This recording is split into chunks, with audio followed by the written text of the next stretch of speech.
In the annals of human thought, few philosophies have endured with the remarkable tenacity and widespread appeal of Stoicism.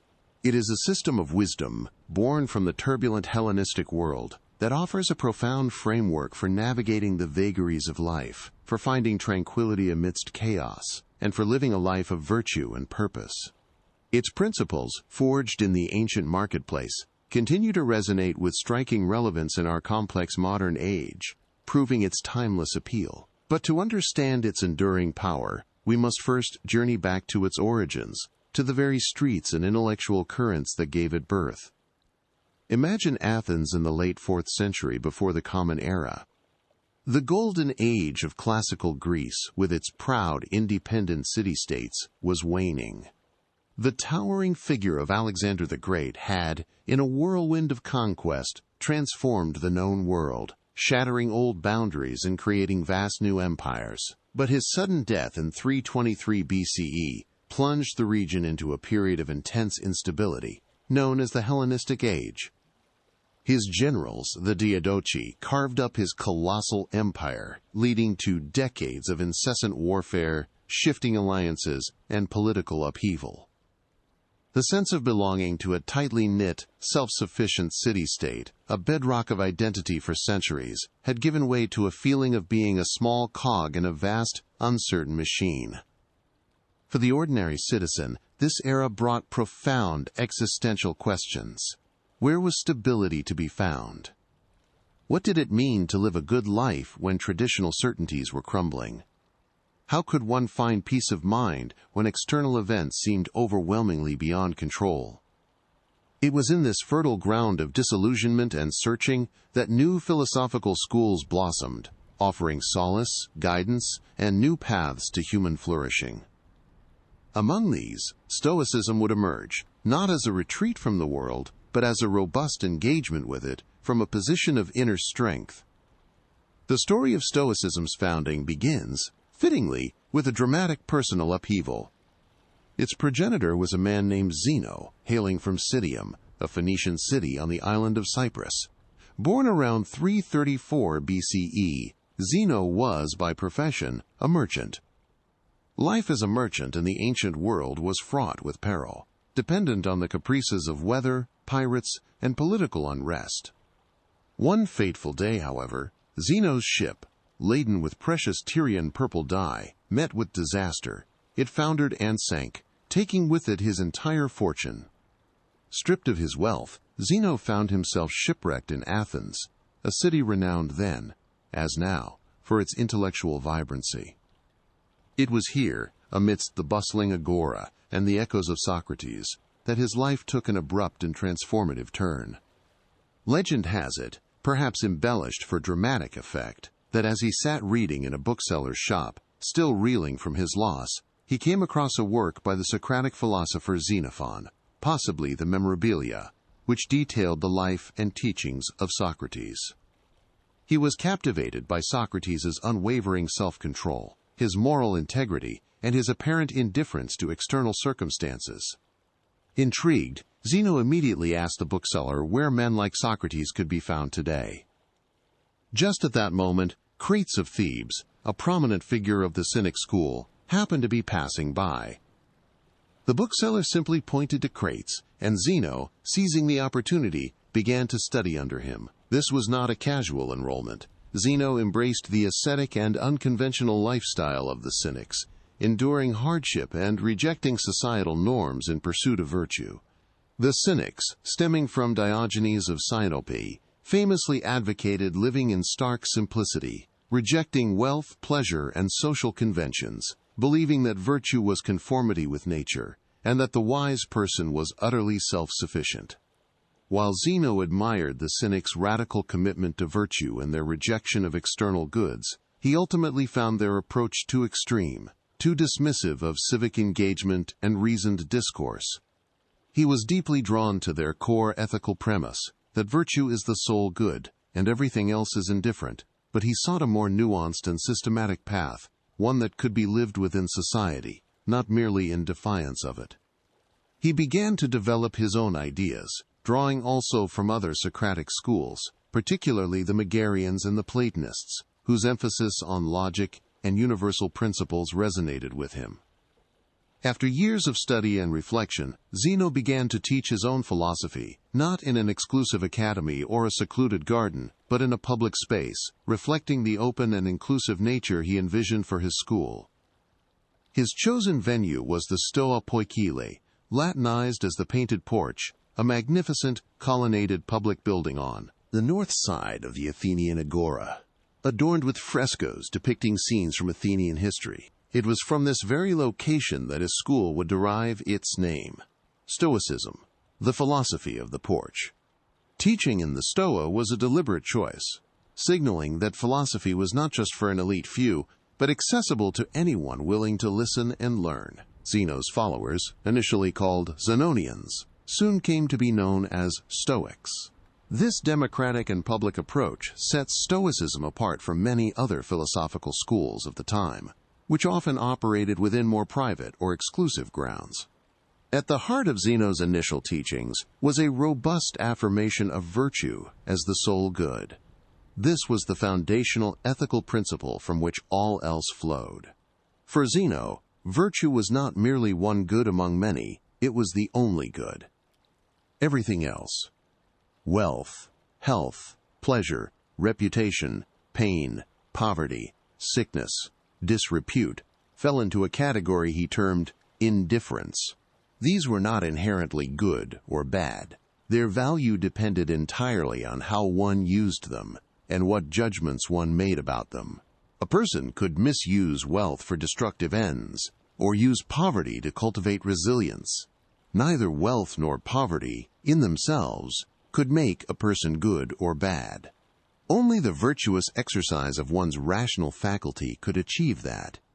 This radical idea was a fundamental departure from conventional wisdom, which instinctively valued wealth and health as good, and shunned poverty and illness as bad. The Stoics contended that if happiness depended on external factors, one would always be at the mercy of fortune, perpetually vulnerable to disappointment and anxiety. True happiness, or eudaimonia, flourishing, could only be secured by cultivating an inner state impervious to externals, a state achieved through virtue. To achieve this virtuous state, Zeno emphasized the importance of three interconnected branches of philosophy: logic, physics, and ethics. Logic was not just about formal argumentation. It was about clear thinking, understanding how impressions become judgments, and how to avoid fallacies and irrational beliefs. It was the discipline that allowed one to discern truth from falsehood, and thus to make sound judgments. Without clear thinking, one could not live virtuously. Physics involved understanding the natural world and, more broadly, the cosmos. For the early Stoics, the universe was a single, rational, interconnected entity, permeated by an active, intelligent force they called logos, reason, or God. This logos ordered everything, making the universe a perfectly rational and determined system. Understanding this natural order was crucial because it led directly to their ethical imperative.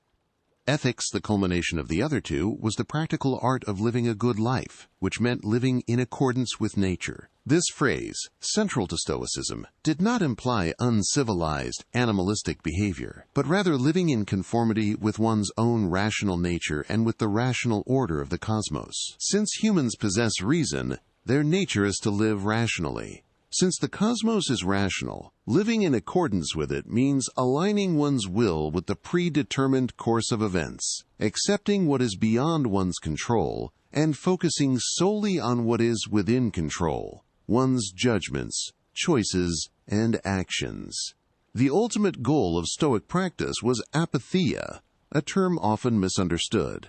It did not mean apathy in the modern sense of uncaring or emotionless detachment.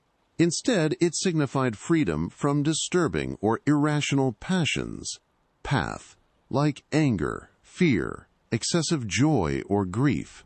It was a state of inner tranquility and clear-headedness, where emotions were experienced, but not allowed to control one's reason or actions. The Stoics distinguished between rational emotions, like joy at virtue or caution, and irrational passions, like uncontrolled desire or anger. Apatheia was freedom from the latter.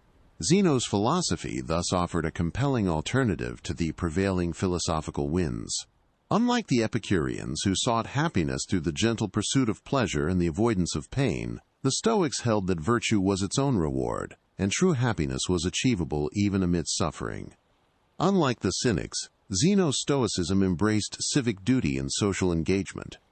While Cynics often rejected civilization outright, the Stoics believed virtue expressed itself through action in the world, in fulfilling one's roles as a citizen, friend, and family member.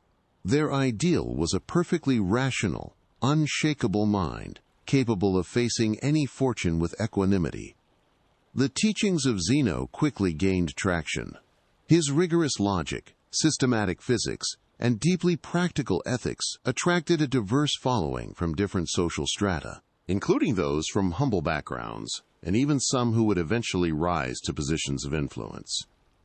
His commitment to living out his philosophy, characterized by simplicity, sobriety, and unwavering self-control, served as a powerful testament to his words. He was respected throughout Athens, so much so that after his death, by his own hand, he deliberately held his breath after an injury. The Athenians honored him with a public burial and a golden crown, a rare tribute for a non-citizen. Zeno had laid the groundwork for a philosophy that promised inner freedom in an increasingly unfree world. He showed that true wealth lay not in possessions but in character, true power not in external might but in reasoned judgment. His vision was a beacon of resilience, guiding individuals toward a flourishing life by aligning their inner world with the rational order of the cosmos. But Stoicism, like all great ideas, would not remain static. It would evolve, be refined, and spread far beyond the painted porch, continually adapting to new contexts while retaining its core essence as a philosophy for living well. Zeno of Citium, the shipwrecked merchant who became a philosopher, had planted a mighty seed in the intellectual soil of Athens. His foundational principles, that virtue is the sole good, that externals are indifferent, and that living in accordance with nature is the path to flourishing, resonated with a populace yearning for stability in an age of upheaval. But like any burgeoning philosophy, Stoicism needed nurturing, systematization, and propagation to solidify its place. This crucial task fell to Zeno's immediate successors, particularly the formidable figure of Chrysippus of Soli. First, however, came Cleanthes, a former boxer known for his immense physical strength and unwavering dedication. Legend says he worked as a water carrier by night to fund his philosophical studies by day. Cleanthes, who succeeded Zeno as the head of the Stoic school around 262 BCE, was fiercely loyal to his teacher's doctrines. He emphasized the importance of self-mastery and continued to refine the Stoic understanding of the Logos, viewing it as a fiery, pervasive spirit that ordered the cosmos. He also penned the Hymn to Zeus, a beautiful poetic expression of Stoic theology that underscores the idea of a rational, benevolent universe and humanity's place within it as participants in divine reason. His quiet persistence and moral rectitude served as a living example of Stoic virtues, solidifying the school's reputation for practical ethics. But it was Chrysippus of Soli, who took the helm around 232 BCE, who truly became the second founder of Stoicism. He was a prolific writer, said to have authored over 700 books, though sadly only fragments of his work survive.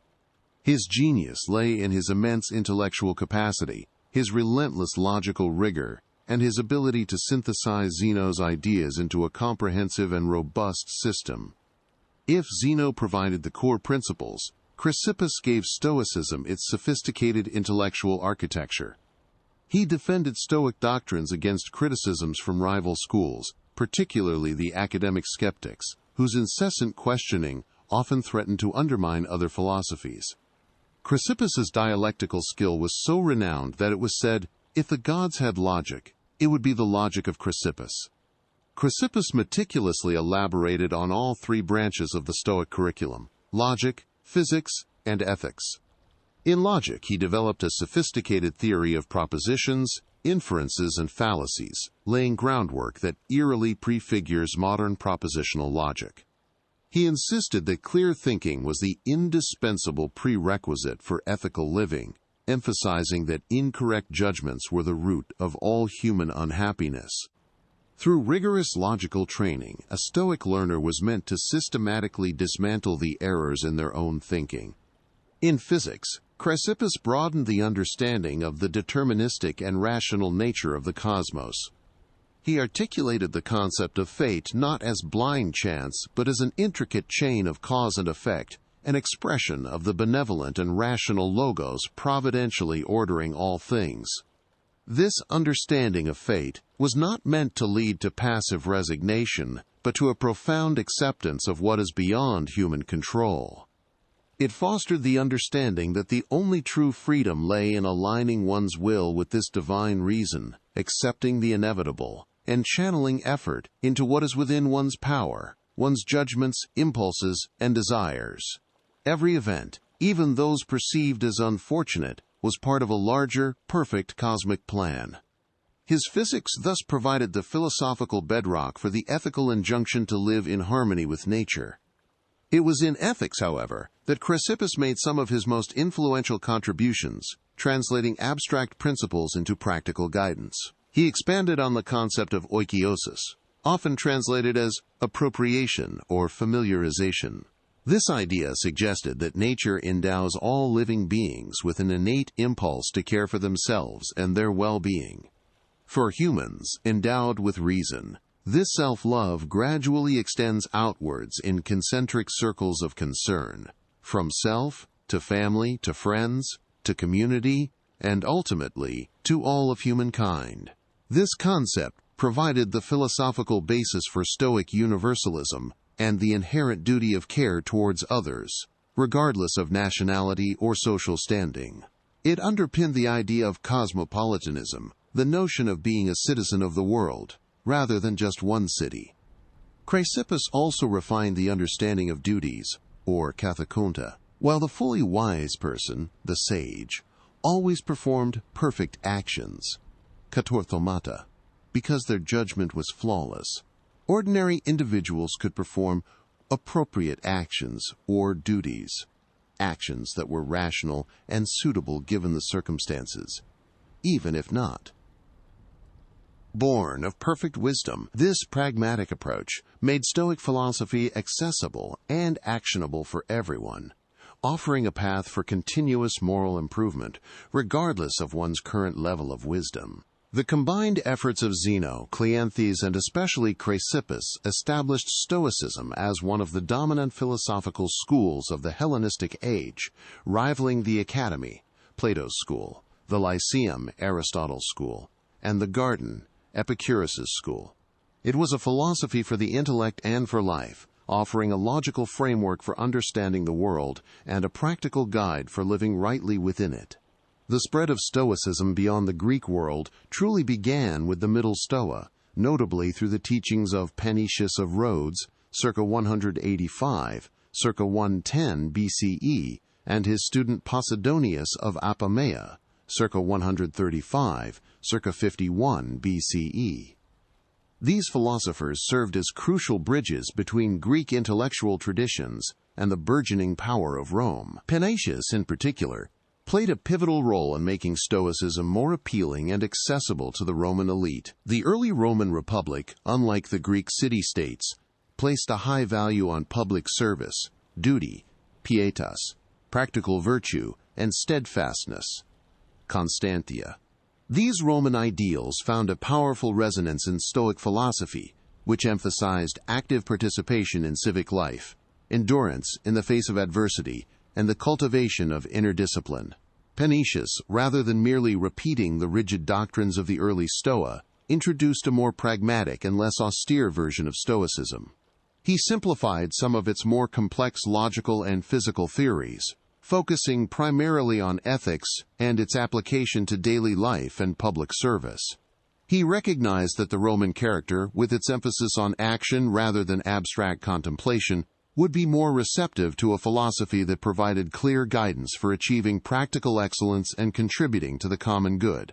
His most influential work on duties, Latinized as De Officiis, profoundly influenced Roman thinkers like Cicero. Though much of Panatius's original work is lost, Cicero's De Officiis preserves many of his ideas. Posidonius, Panatius's brilliant successor, was a polymath of immense intellect, renowned not just as a philosopher, but also as a historian, geographer, astronomer, and ethnographer. He traveled extensively, observing diverse cultures and natural phenomena, and integrated a vast amount of empirical knowledge into his Stoic worldview. He further refined Stoic physics, especially regarding the interconnectedness of all things and the influence of cosmic forces on earthly events. While some classicists argue that he introduced certain Platonic and Aristotelian elements that deviated from orthodox Stoicism, his broad intellectual curiosity and ability to synthesize knowledge made Stoicism even more comprehensive and appealing to a diverse audience, including Roman intellectuals. It was through figures like Panatius and Posidonius that Stoicism truly took root in Rome. Roman thinkers and statesmen, drawn by its emphasis on duty, self-control, and resilience, began to embrace its tenets. Unlike the Greeks, who primarily engaged in philosophical debate for its own sake, the Romans sought practical wisdom that could guide their lives, inform their governance, and strengthen their character. Stoicism, with its clear ethical framework, offered precisely that. Prominent early Roman figures who were deeply influenced by Stoicism included Scipio Africanus the Younger, a military hero and statesman who studied under Panasius. Later, Cato the Younger, a staunch defender of republican ideals and an uncompromisingly virtuous figure, became an almost legendary embodiment of Stoic principles in action. His unwavering moral integrity and defiance in the face of tyranny made him a powerful symbol of Stoic resolve, even in the face of personal ruin. As Stoicism migrated from the Greek language of its founders to the Latin of the Roman world, it underwent a subtle but significant transformation. While the core principles remained, the emphasis shifted. Latin Stoicism tended to be less concerned with intricate logical debates or abstract physics, and more focused on the practical application of ethical principles to daily life. It was a philosophy for the forum, the battlefield, and the imperial court, rather than solely for the academic grove. The Roman Stoics were particularly drawn to the concepts of enduring hardship, fulfilling one's civic duties, maintaining inner tranquility regardless of external circumstances, and preparing for life's inevitable setbacks. This shift in emphasis was crucial for the philosophy's longevity. It provided a robust intellectual and moral framework for an expansive empire that valued order, discipline, and practical wisdom. The Roman Stoic thinkers, drawing from their Greek predecessors but applying the principles to their specific context, would ensure that the teachings of the Stoa would endure, laying the groundwork for what would become perhaps the most recognized and widely studied period of Stoicism, the imperial Stoicism of Seneca, Epictetus, and Marcus Aurelius. This was the era when Stoicism solidified its place as a truly timeless philosophy, capable of speaking to the human condition across centuries and cultures, offering guidance to emperors and enslaved people alike. As the Roman Republic gave way to the empire, Stoicism found its most fertile ground. The pragmatic Romans, ever keen on practical philosophy, adapted the intricate theories of the Greeks to suit their own needs, emphasizing its moral and psychological benefits above all else. This period, often referred to as Imperial Stoicism, produced three towering figures whose writings and lives would shape the understanding of Stoicism for millennia, bringing its teachings to a broader audience than ever before. These were Seneca the Younger, Epictetus, and the Emperor Marcus Aurelius. Their diverse backgrounds, a wealthy statesman and orator, a former enslaved person, and the most powerful man in the world, eloquently testified to Stoicism's universal appeal and its applicability across all social strata. Lucius Annaeus Seneca, circa 4 BCE to 65 CE, was perhaps the most complex and, at times, controversial of the Roman Stoics. Born in Corduba, modern-day Spain, to a wealthy equestrian family, Seneca rose to prominence as a brilliant orator, playwright, and philosopher. He became a trusted advisor and tutor to the young Emperor Nero, a position that brought him immense wealth, power, and ultimately, profound danger. His life was a stark contrast between his philosophical ideals and the often grim realities of imperial court life. He walked a tightrope, navigating the treacherous politics of Rome while advocating for virtue, simplicity, and inner peace. Critics throughout history have pointed to the apparent hypocrisy of Seneca. How could a man preach detachment from wealth while accumulating vast riches? How could he advocate for freedom from passion while serving a tyrannical emperor? Yet, it is precisely this tension in Seneca's life that makes his philosophy so relatable and enduringly human. He did not claim to be a sage, a perfect being, but rather a diligent student, a perpetual work in progress. His writings are not theoretical treatises, but practical manuals, often penned in real time as he wrestled with the challenges of his own existence. Seneca's most famous works include his moral epistles to Lucilius, a collection of 124 letters that read like informal essays, and his moral essays, on topics such as on the shortness of life, on tranquility of mind, and on anger. His language is often eloquent, witty, and deeply insightful, marked by a vivid style that brought Stoic concepts to life. A central theme in Seneca's work is the brevity of life and the importance of using time wisely. He argued that life is not inherently short, but we make it so by squandering it on trivialities, anxieties, and the pursuit of external goods. He urged readers to live intently in the present moment, to reflect on their actions, and to constantly prepare for death, not as a morbid preoccupation, but as a recognition of life's finite nature, which lends purpose and urgency to our days. For Seneca, death was not to be feared, but accepted as a natural and inevitable part of the cosmic order. Seneca also devoted considerable attention to the destructive nature of anger. He viewed it as a temporary madness, a fierce and unreasonable passion that harms the angry person more than the object of their wrath.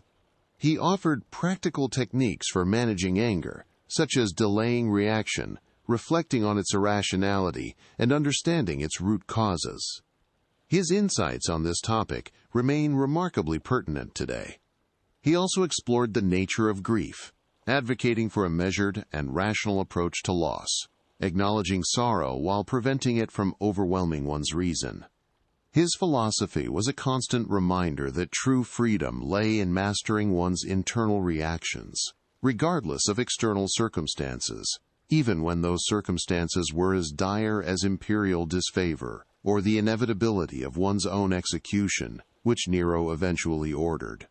In sharp contrast to Seneca's privileged background was Epictetus, c. 50 CE to 135 CE. Born into slavery in Hierapolis, modern-day Turkey, Epictetus found his freedom in philosophy. After gaining his freedom, he became a renowned teacher of Stoicism in Rome, until Emperor Domitian, suspicious of philosophers, banished all philosophers from the city in 93 CE. Epictetus then established his own school in Nicopolis, Greece, where he taught until his death. He never wrote anything himself.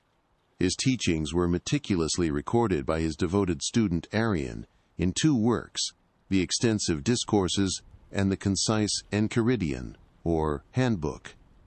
Epictetus's philosophy is characterized by its rigorous practicality and laser focus on a single core principle, the dichotomy of control.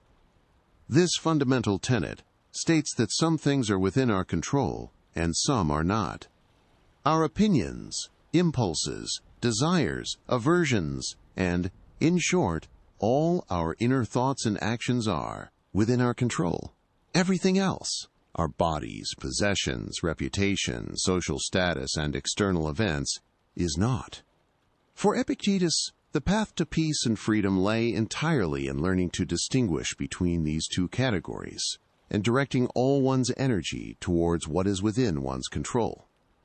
To waste energy on things outside our control, he argued, is to invite frustration, anxiety, and unhappiness. He taught that true freedom is not the absence of external constraints, but the inner freedom that comes from aligning one's will with the nature of things, accepting what cannot be changed, and making the best use of what one can control. His teachings were delivered with the straightforwardness of a drill sergeant, reflecting his own experience of hardship and the no-nonsense attitude needed to cultivate inner resilience. He used vivid analogies and pointed rhetoric to challenge his students' assumptions and conventional thinking. Epictetus insisted that philosophy was not a mere academic pursuit, but a daily practice, a way of life.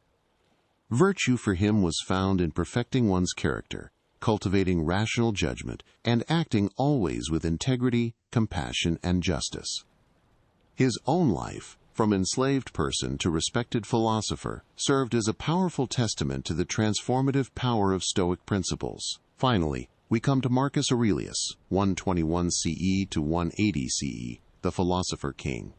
Emperor of Rome from 161 CE until his death, Marcus Aurelius was arguably the most powerful man in the world, burdened by the immense responsibilities of governing a vast empire, leading military campaigns, and enduring personal tragedies. He represents the pinnacle of Stoic living, applying philosophy not in the quietude of a secluded study, but amidst the profound pressures of power, war, and public duty. His only surviving work, the Meditations, is not a formal philosophical text, but a collection of personal reflections, musings, and exercises that he wrote to himself, primarily on military campaigns, as a form of spiritual diary or self-help guide. The Meditations offers a unique glimpse into the mind of a leader conscientiously striving to live a virtuous Stoic life. Marcus Aurelius constantly reminded himself of the impermanence of all things, the insignificance of worldly fame, and the importance of fulfilling one's duty. He grappled with themes of mortality, the fleeting nature of pleasure, and the inevitability of hardship. His writings are filled with practical advice on managing emotions, dealing with difficult people, embracing responsibility, and maintaining an inner citadel of peace, regardless of external disturbances. Marcus Aurelius frequently employed Stoic exercises, such as the view from above, imagining events from a cosmic perspective to diminish their perceived importance, premeditatio malorum, premeditation of evils, mentally rehearsing potential negative events to lessen their emotional impact if they occur. The dichotomy of control, a constant check on what is truly within his power, his judgments, intentions, and what is not, external events, other people's opinions. Living in accordance with nature, constantly striving for reason, justice, courage, and self-discipline, and accepting the rational order of the universe. For Marcus Aurelius, Stoicism was not merely an intellectual pursuit, it was an indispensable tool for leadership and personal resilience. He believed that the well-being of the state depended on the virtue of its ruler, and that true leadership stemmed from inner peace and unwavering commitment to duty. His reign was marked by plagues, wars, and political turmoil, yet his Meditations reveal a man who, despite profound personal suffering and public pressure, tirelessly sought to apply Stoic wisdom to every decision and every moment. He embodied the Stoic ideal of the sage more than any other figure in history, not because he was perfect, but because he so earnestly and consistently strove for perfection through the practical application of philosophy. The legacy of these three Roman Stoics is immense. Their collective writings, unlike the fragmented works of the early Greeks, have largely survived, providing a comprehensive and accessible roadmap to Stoic thought. They demonstrated that Stoicism was not just an academic discipline, but a practical philosophy for living that could guide anyone, whether enslaved or emperor, in navigating life's challenges, finding inner tranquility, and contributing positively to the world. Their lives and their words continue to inspire millions, proving that 2,000 years later, the wisdom of the Stoa remains profoundly relevant, a beacon guiding us towards a life of enduring purpose and unbreakable serenity. Their teachings marked the zenith of classical Stoicism, but the echoes of their wisdom would continue to reverberate, influencing thinkers and individuals across cultures and centuries, shaping the intellectual landscape long after the Roman Empire had faded into history. The age of the Roman emperors saw Stoicism reach its zenith, beautifully articulated by Seneca, Epictetus, and Marcus Aurelius. Yet, despite its profound influence on governing elites, scholars, and the general populace across the Roman Empire, the philosophy gradually began to recede from the forefront of intellectual life. Its decline was not sudden or dramatic, but a slow process influenced by shifting intellectual currents, spiritual transformations, and the changing landscape of the Roman world itself. After Marcus Aurelius, the Roman Empire entered a period of increasing instability, marked by political turmoil, economic crises, and intense external pressures. While Stoicism had always provided a resilient framework for enduring hardship, the very fabric of society seemed to unravel, and other philosophies and religions began to offer different kinds of solace. Perhaps the most significant factor in Stoicism's eventual eclipse was the rise of Christianity. Both philosophies shared a surprising number of moral virtues: self-control, patience, humility, compassion, though the Stoic version was more about avoiding unhelpful passions, while Christian compassion was rooted in love, and a focus on inner life. Early Christian thinkers, many of whom were educated in classical philosophy, certainly engaged with and absorbed Stoic ideas. Concepts like the divine logos, the universal brotherhood of humanity, the importance of duty, and the practice of asceticism found echoes within Christian theology and practice. St. Paul famously quoted Stoic poets, and early church fathers like Clement of Alexandria, Origen, and even Augustine of Hippo wrestled with Stoic concepts, often praising their moral rigor while rejecting their materialism and deterministic cosmology in favor of a personal, transcendent God and the concept of divine grace. However, Christianity ultimately offered something fundamentally different: a personal relationship with a benevolent God, the promise of salvation and an afterlife, and a communal identity rooted in faith rather than solely in individual reason and self-sufficiency. These promises resonated deeply with a world yearning for hope beyond the trials of earthly existence, a hope that Stoicism, with its emphasis on acceptance and self-mastery in this life, did not directly address in the same way. Philosophically, the later Roman Empire saw the resurgence of Neoplatonism, a mystical philosophy that emphasized the soul's ascent to a transcendent one. This spiritual inclination contrasted with Stoicism's materialist physics, which viewed even the soul as a form of purified matter. As intellectual trends shifted towards the more spiritual and mystical, Stoicism's rational and disciplined approach found itself somewhat out of step with the prevailing intellectual climate. Moreover, the institutional structures supporting philosophical schools began to crumble with the decline of the unified Roman Empire.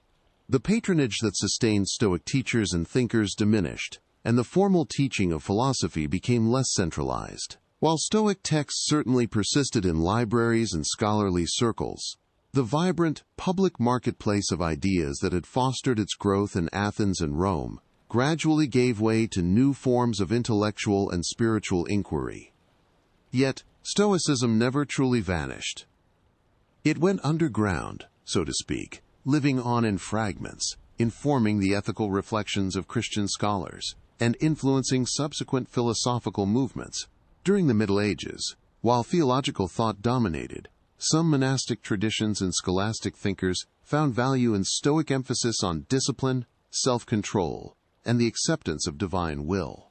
Although not explicitly Stoic, the underlying current of self-mastery and intellectual rigor persisted. The true revival of Stoic thought began in the Renaissance.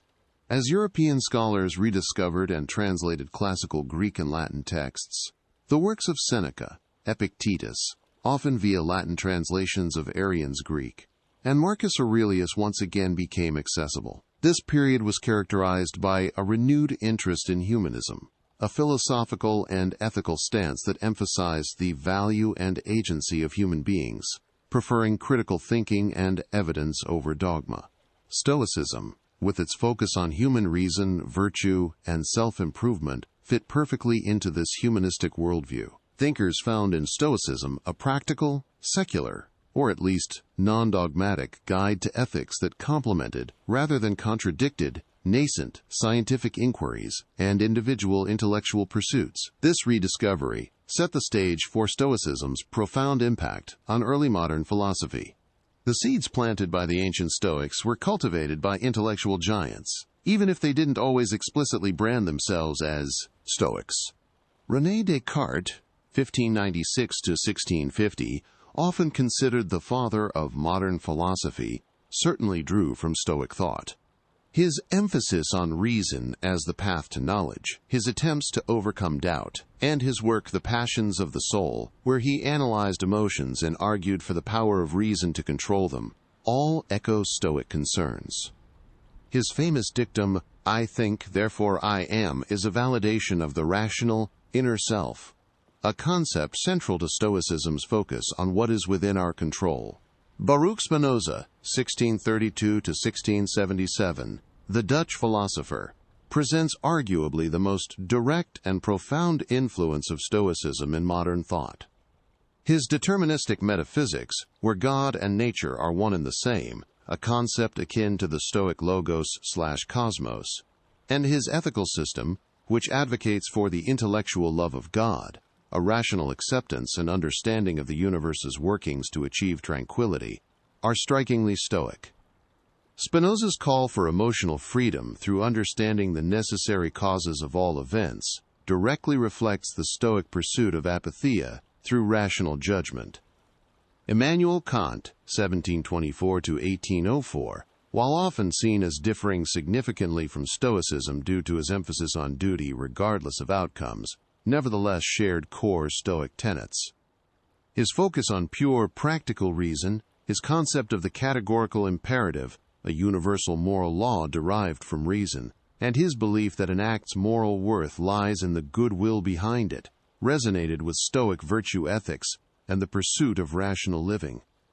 The Enlightenment as a whole, with its emphasis on reason, individual liberty, and universal moral principles, found much to admire in Stoic thought. Enlightenment figures championed ideas of cosmopolitanism, being a citizen of the world, and the inherent dignity of all people, echoing Stoic universalism. Even Adam Smith's 1723 to 1790. The theory of moral sentiments contains many elements of Stoic philosophy, particularly concerning self-command and the role of an impartial spectator in guiding moral judgment. Across the Atlantic, the American founding fathers often studied classical texts, including those of the Stoics. Figures like Thomas Jefferson and George Washington were known to read Stoic authors. The emphasis on civic virtue, resilience, unwavering resolve in the face of adversity, and the pursuit of a moral character essential for self-governance found a strong philosophical underpinning in Stoicism. Despite this profound influence, Stoicism did not maintain its overt philosophical presence throughout the 19th and much of the 20th centuries. It was often overshadowed by other dominant philosophical movements, such as German idealism, then existentialism, and later analytical philosophy, which often favored highly specialized academic discourse over practical, holistic life philosophy. The very term Stoic, in common language, sometimes devolved into a misinterpretation, denoting a mere emotionless indifference rather than the reasoned equanimity the ancients sought. However, in the late 20th and early 21st centuries, Stoicism has experienced an astonishing and vigorous resurgence. This renewed interest is not confined to academia, but has exploded among the general public, captivating entrepreneurs, athletes, military personnel, and individuals from all walks of life. The reasons for this modern appeal are deeply rooted in the challenges of our time. In an era of relentless information overload, constant connectivity, unprecedented societal change, and high levels of stress and anxiety, people are searching for anchors. Stoicism offers a powerful and practical framework for mental resilience and emotional regulation. Its emphasis on distinguishing between what is within our control and what is not provides a clear antidote to the feeling of overwhelming helplessness. Its focus on managing our judgments, rather than trying to control external events, empowers individuals to cultivate inner peace regardless of external chaos. Furthermore, Stoicism's secular nature appeals to a broad contemporary audience who may not adhere to traditional religious dogmas, but are desperately seeking a robust and time-tested ethical framework for living a meaningful and virtuous life. It gives actionable tools for coping with adversity, building stronger character, improving decision-making, and fostering better relationships. Its ancient principles offer surprisingly modern solutions to timeless human dilemmas. From the bustling agora of ancient Athens to the digital forums of today, Stoicism continues to prove its enduring relevance. It is a testament to the profound insights of its founders and its later proponents, that a philosophy forged in a dramatically different world can still offer such potent wisdom and guidance for navigating the complexities of the human condition. Its journey is remarkable, a thread of reason and virtue woven through the tapestry of human civilization, reminding us that true happiness and inner calm are not found in controlling the world around us, but in mastering the world within. The remarkable journey of Stoicism, from its origins in the bustling Athenian agora to its adoption by Roman emperors and its surprising resurgence in our modern age, highlights not just a philosophical trajectory, but the enduring relevance of its core message. It is a testament to the universality of certain human dilemmas and the timeless power of particular insights. But to truly grasp why Stoicism has maintained its profound influence across millennia, it is essential to distill its fundamental tenets and understand how they offer an actionable framework for living a truly flourishing life. At the very heart of Stoic philosophy lies the profound practical distinction between what is within our control and what is outside our control. This is the single most vital lesson, eloquently articulated by Epictetus. Some things are in our control and others are not. Things in our control are opinion, pursuit, desire, aversion, and, in a word, whatever are our own actions. Things not in our control are body, property, reputation, command, and in one word, whatever are not our own actions. This clarity is the bedrock of Stoic tranquility. By directing our energy solely towards our judgments, intentions, and reactions, we liberate ourselves from the ceaseless anxiety caused by trying to manipulate external events, which are ultimately beyond our grasp. The Stoic understands that true freedom and ultimate happiness come not from controlling the world, but from mastering one's own inner landscape. Flowing from this, the Stoic asserts that virtue is the sole good. This radical claim, first posited by Zeno, remains central. For the Stoics, virtue encompasses wisdom, prudence in action, good judgment, justice, fairness, treating others well, courage, fortitude, facing adversity, and temperance, self-discipline, moderation. These four cardinal virtues are not merely desirable traits. They are the only things that are inherently good, and the only things that contribute to genuine human flourishing.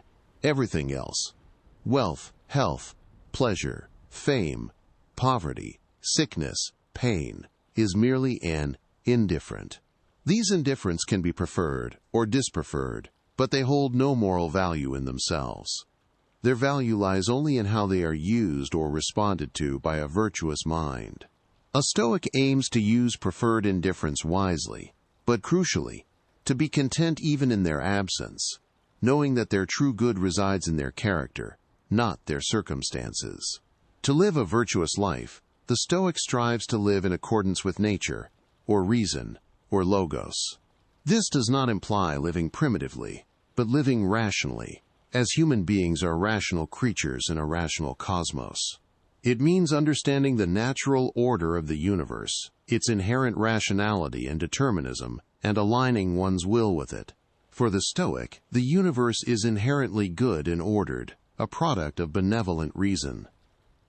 Therefore, by accepting what unfolds and understanding our place within the grand unfolding of events, we move closer to inner harmony. This concept leads to amor fati, the love of fate, a proactive acceptance, even an embrace of everything that happens, not as passive resignation, but as a recognition that all events are part of an interconnected web, leading to optimal outcomes in the grand scheme. If it is part of the whole, it is good for the whole. Minitaba. The integration of these tenets culminates in the pursuit of apatheia and eudaimonia. Apatheia, as discussed, is not apathy, but freedom from irrational and unhealthy passions, like uncontrolled anger, fear, or craving, allowing for clear, rational judgment. Eudaimonia is the ultimate goal, a state of flourishing, contentment, and lasting happiness, achieved by consistently living a virtuous life, in harmony with reason and nature. It is a deep inner peace that cannot be disturbed by external events. So, why is Stoicism a timeless philosophy? It addresses the universal human condition. Regardless of era, humans grapple with fear, anxiety, desire, loss, injustice, and the inevitability of death.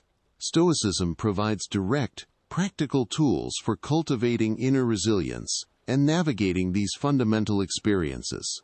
The challenges of ancient Athens or Rome, though different in context, evoked the same core emotional responses that modern life does. It is actionable and practical. Stoicism is not merely an abstract intellectual exercise. It is a philosophy for living.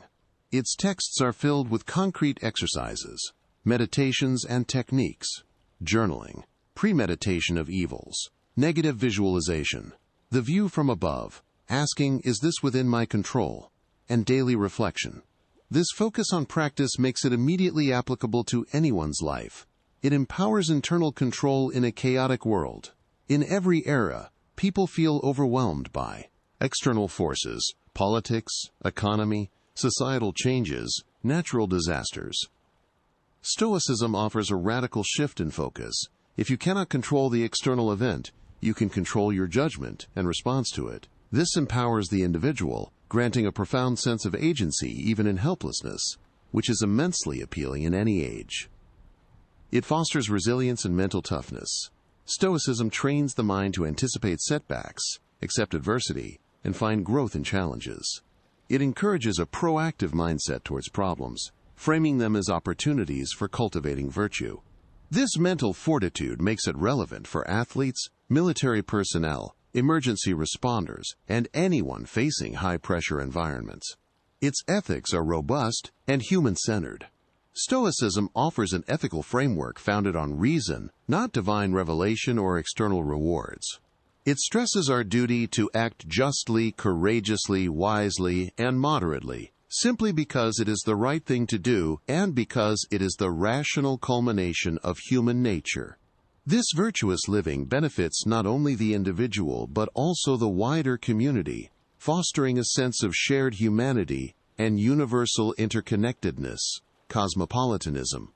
It is highly adaptable and non-dogmatic. While its core principles are unwavering, Stoicism has proven remarkably adaptable.